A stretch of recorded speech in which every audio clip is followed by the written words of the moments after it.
Okay, so far today, as far as techniques of integration that we've done so far, we've done use substitution and we've done integration by parts.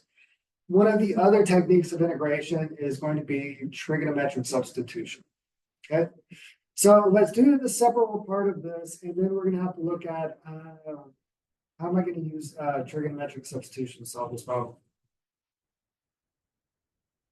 Technically, I wouldn't need to. I could do it through separation of variables, but I mean, not separation of variables, partial fraction decomposition, but let's not go there. Okay. So another way to write this problem is dy over dt is going to equal t times 1 minus y squared. Okay. So that means that 1 divided by 1 minus y squared dy integrate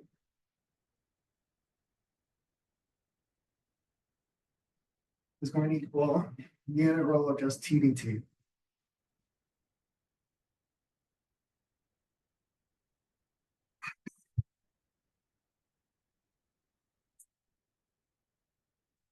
Okay, now integrating t is fine. Integrating t just becomes t squared divided by 2. It's not a big deal. Where we come to a problem is that 1 minus y squared. Now, when I was mentioning partial fraction decomposition, that is a method to solve this problem because 1 divided by 1 minus y squared could be broken up into 1 divided by 1 plus y times 1 minus y. Then you do partial fraction decomposition and jumble everything up. And then you'll end up with logarithms, which then can be combined. We're going to get to logarithms, but I'm going to do it through trig sum.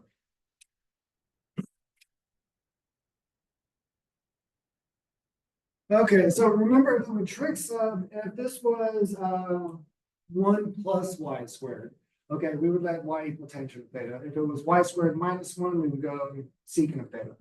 But 1 minus y squared, that means that we need to go with sine of theta.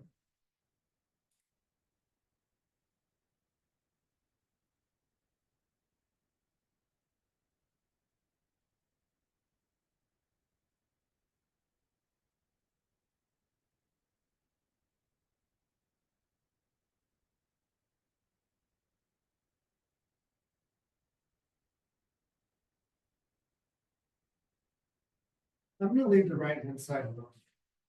And so, no, I take that back. I'm going to go ahead and integrate the right-hand side.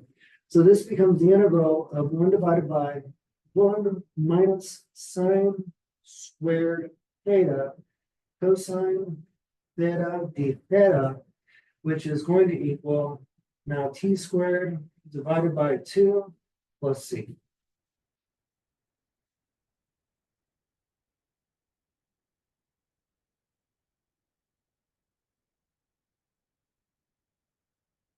Okay.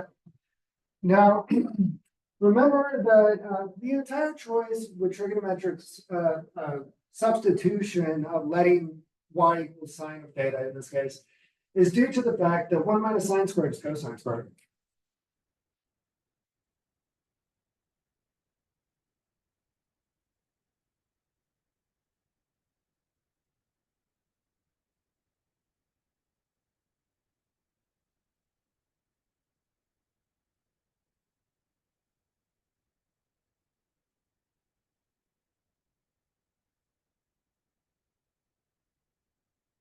Okay, cosine divided by cosine squared is 1 divided by cosine, so this is going to be secant theta.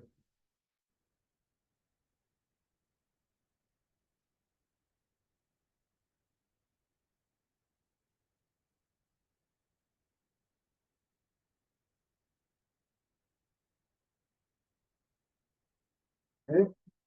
And again, guys, a lot of ways that I see people make mistakes in this class is some of the integrals and derivatives just from calculus 1 and some from calculus 2 as well. So you want to review those and get them down in your head so you don't have to put a bunch of stuff on a note card.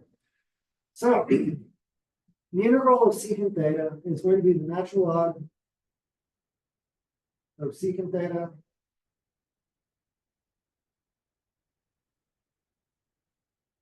is going to equal t squared divided by 2. Let's see.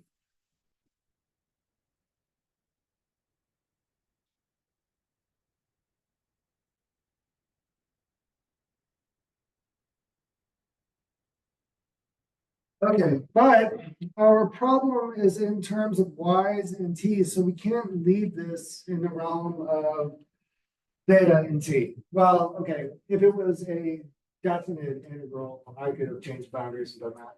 But no, so we need to actually make our substitution back in terms of y. Okay. Now,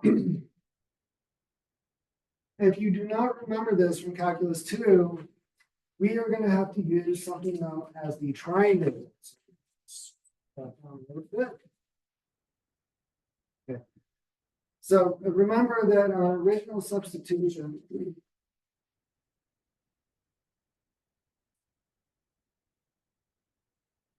let's say I would write it like this: y divided by 1 is going to equal sine of theta.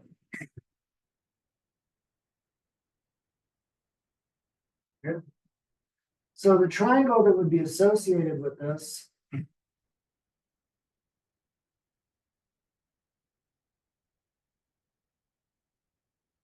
we'll call that theta right there.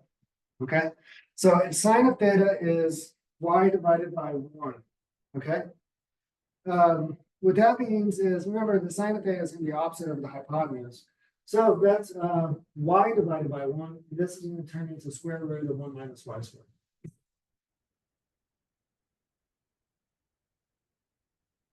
Okay, now looking at that triangle right there, and at the answer that is above it, see if I can put these all right next to each other, like right there. Okay. So this would turn into the natural log. All right, now secant of theta, okay, sine of theta is that y divided by 1. So that means the secant of theta, remember, cosine of theta is going to be adjacent over the hypotenuse. And so secant of theta is going to be the hypotenuse over the adjacent. So that turns into 1 divided by the square root of 1 minus y squared. Okay, well, that's secant of theta. Pull this together. Plus tangent of theta, which is going to be y divided by the square root of 1 minus y squared. And close that.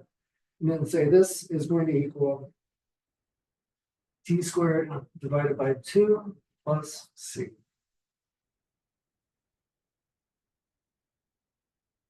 Okay. And there are ways to clean this up and make it look a little bit nicer. I mean, obviously these two guys have a common denominator in it. So you gotta say, oh, that's 1 plus y divided by the square root of 1 minus y squared. And you could use all types of logarithms to break it up and make it look different. You can get answers that look different depending on your method of solving this problem. But again, on one of my tests, a problem like this, I would tell you to stop right here.